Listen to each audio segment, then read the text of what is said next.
Game 3 of the Eastern Conference Semifinals 2017. The game is barely in its infancy. Sidney Crosby is driving to the net after a give-and-go with Jake Guentzel.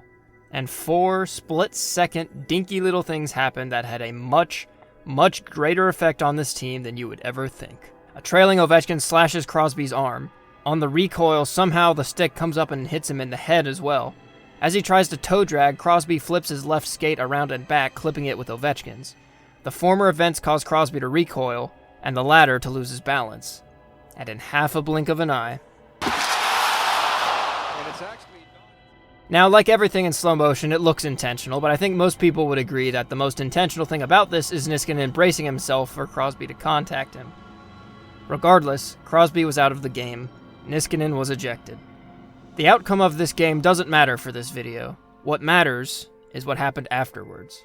A very civil, objective, and level-headed discussion followed between the both teams and the public at large. It was the talk of the NHL for a few days, and a storyline for the rest of the series.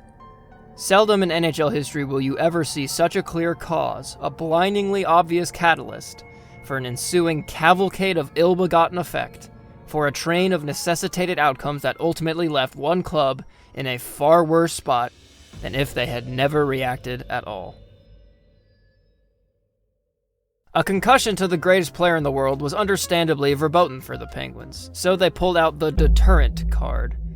They needed a way to make sure nobody would take runs or split-second reactionary defensive posturings at their stars for the foreseeable future. So, in their first non-expansion trade of the offseason, the Pittsburgh Penguins gave up Oskar Sundqvist and a first-round pick for a second-round pick in 2017 and Ryan Reaves, probably the strongest pound-for-pound fighter in the NHL to this day. Now, the fact that they acquired Reaves isn't a problem in and of itself. Heck, he pounded Liam O'Brien's face in when he next saw the Capitals. But looking at what the Penguins gave up, that's a head-scratcher to say the least. Reaves doesn't really bring much besides toughness and the D word. In fact, of all the 259 players who played in 400 games since he came into the league, he had the fewest points out of all of them. He was in the league for his fists alone. So, why would you give up a first-round pick? Giving up Sundqvist, well, that's understandable. He was already 23 and was neither producing nor even consistently making an NHL lineup. No great loss there. But was Ryan Reaves worth a first-round pick? To you and me, no. But to Jim Rutherford, he was.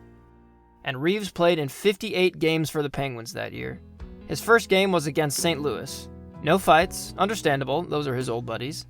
Second game, Pittsburgh got verbed by the prior champion Blackhawks 10-1. But no fights, just a 10-minute misconduct at the end of the game. Third game, a finals rematch against the Predators.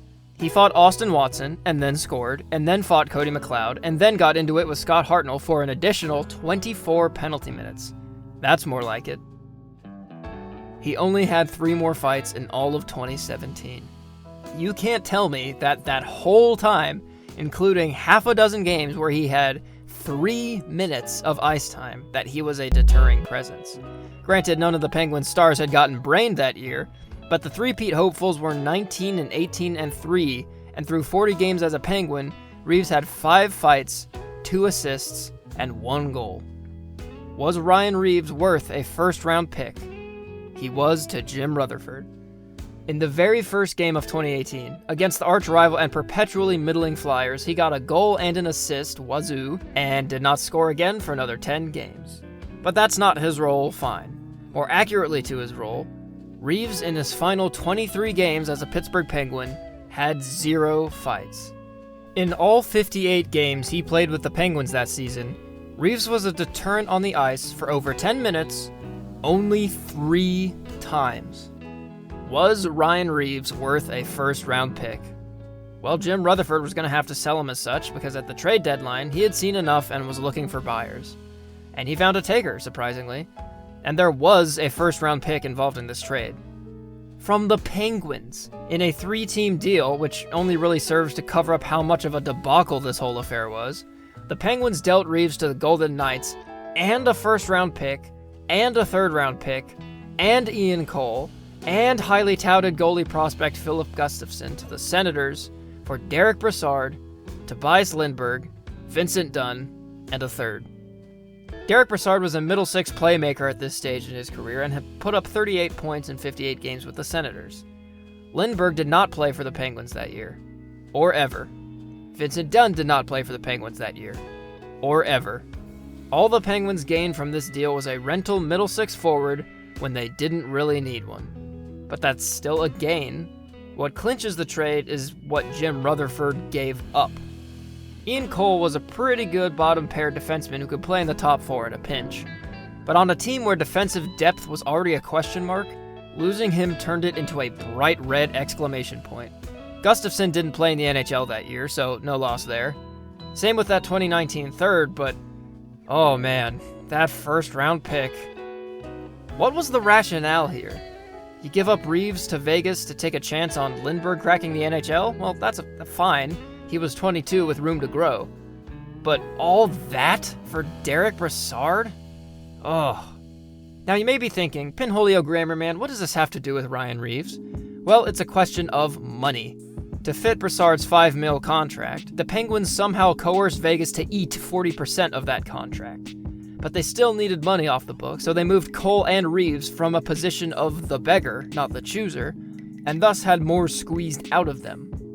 All of this comes directly downstream from Jim Rutherford feeling in his bones that the Pittsburgh Penguins needed to acquire two fists to safeguard his stars.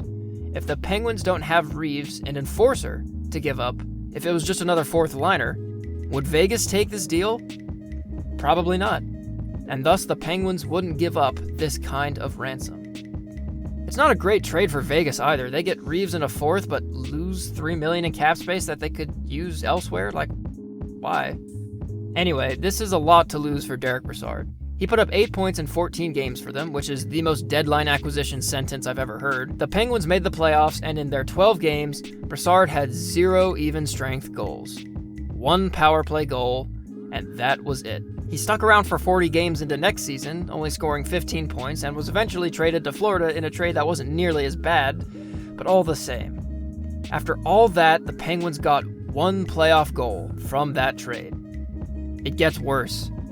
That Oscar Sundqvist guy, who wasn't going to make the NHL, he made the NHL and won the Stanley Cup the next season. He's now a veteran of almost 400 NHL games. The first-round pick the Pens gave up for Reaves was Klim Kostin, another tough bottom six forward in his own right. The Penguins could use that youth. It couldn't have been in that second rounder they got because Zachary Lauzon never even played a game in the minors. Ian Cole has played in over 360 NHL games since the trade. Last year, Philip Gustafsson had an exceptional year for Minnesota. And that first round pick, it became Keandre Miller. That third round pick was a Finnish prospect who may never play an NHL game, but who cares? So, if we look at the totality of it, at the devastation of the fallout, but also the cause, we can say this. As a direct result of Matt Niskanen bracing up to Sidney Crosby, the Penguins made all of this happen. Or more specifically, Jim Rutherford did. In involving themselves with Ryan Reaves to get protection for their stars, in the end the Penguins gave up Oscar Sundqvist, Ian Cole, Klim Kostin, Philip Gustafsson, and Keandre Miller. Over 1,000 combined games played. While acquiring for the purposes of deterrence and playoff success, they got 6 fights from Ryan Reaves and 1 postseason goal from Derek Brassard. Barely 100 games played. Here is something that is very, very important. In fact, this is the only thing I want you to walk away from this video with. The Penguins added something they thought they needed in 2018, after they won back-to-back championships.